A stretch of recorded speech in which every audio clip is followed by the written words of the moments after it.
Magandang umaga mga kabay. So meron po akong estimate dito mga kabay. Ayan, 39110. Ayan, letter E. Bali ang model yan mga kabay, D25811. Ayan. So ito mga kabay, gumagana naman siya. Ayan, sasaksak natin.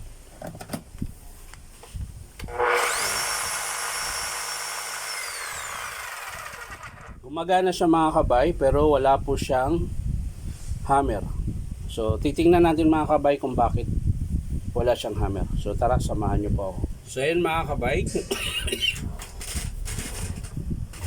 So ayan mga kabay, natanggal ko na po yung mga screw. Ayan. So, bubuksan na natin mga kabay.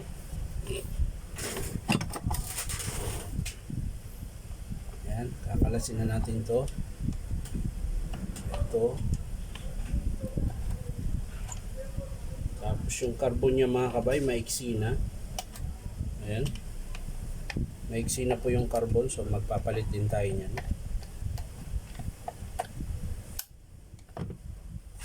Ayan. So ang next ito mga kabay, ito. Ayan.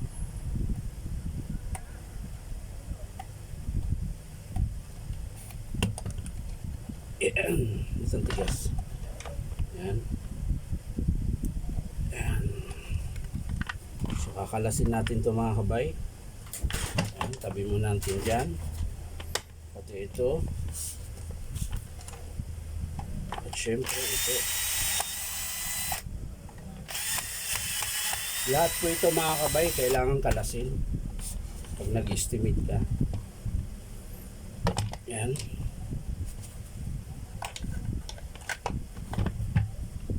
Tapos konting sikwat. Ayan. Ayan.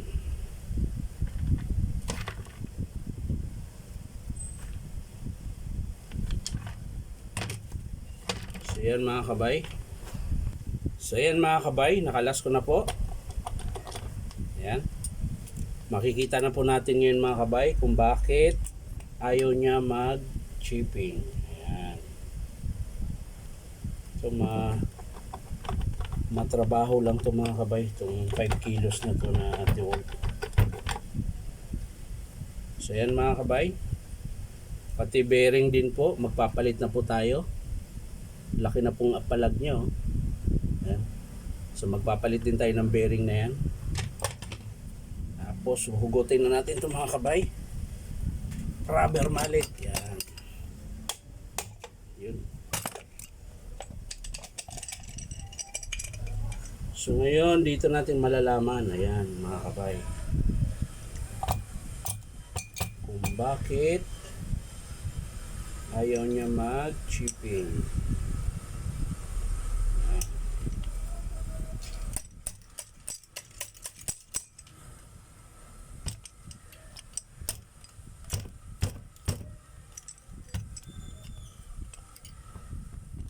Mga kabay, kakalasin natin.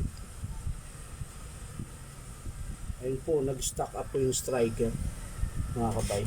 Hindi po siguro kita dyan. Nasa loob ay lumabas.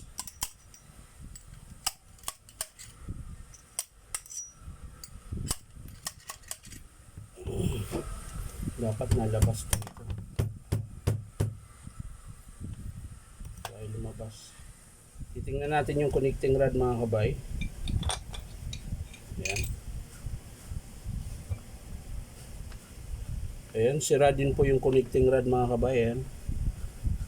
Ayan, nakapansin nyo po yung sa gitna. Ayan, no? Nakabalagbag na po. Bali yun po yung pinaka sapin niya or spacer ba tawag nun. Ayan. Ayan, tingnan nyo po. So, ang papalitan natin dito mga kabay, o-ring. Ayan. Tingnan nyo po yung o-ring niya mga kabay. Nakain. Gawa nga po nung naubusan siya ng langis dahil nasira po yung, sana ba yun? Nasira po yung isang o-ring niya. Ayan. So tapon na lang ng tapon yung langis, kaya yun, natuyuan po ito mga kabay. So ang papalitan natin dito mga kabay, connecting rod, o-ring. Ito rin, dalawang o-ring sa spindle. tsaka itong isa, yan. Bali 1, 2, 3, 4, 5. Yan. 5 o-ring ang papalitan natin mga kabay, tsaka yung bearing na 6001 nasa loob. Tsaka carbon, ayan. Tingnan nyo po yung carbon mga kabay, maiksi na po. So yan lang po ang papalitan kung sakasakaling i-approve ng customer mga kabay. So hindi ko na siya ipapakita na buuin dahil lilinisin ko pa para halimbawang papagawa ng customer, hindi na ako maglilinis pag in-approve. So yan lang po mga kabay, bali ang sira lang po mga kabay, ulitin ko, connecting rod, o-ring sa striker na sa loob, nag-stack up, bali lalanisan ko pa yan para lalabas. Tapos yung o-ring sa spindle na dalawa, yan po yung papalitan mga kabay, tsaka carbon. So yan lang po mga kabay, maraming salamat sa panunood at pa-like and share na rin po. At syempre, paki-subscribe nyo rin po ang aking YouTube account na Inom Tabay. So yan lang po mga kabay, maraming salamat. Bye-bye.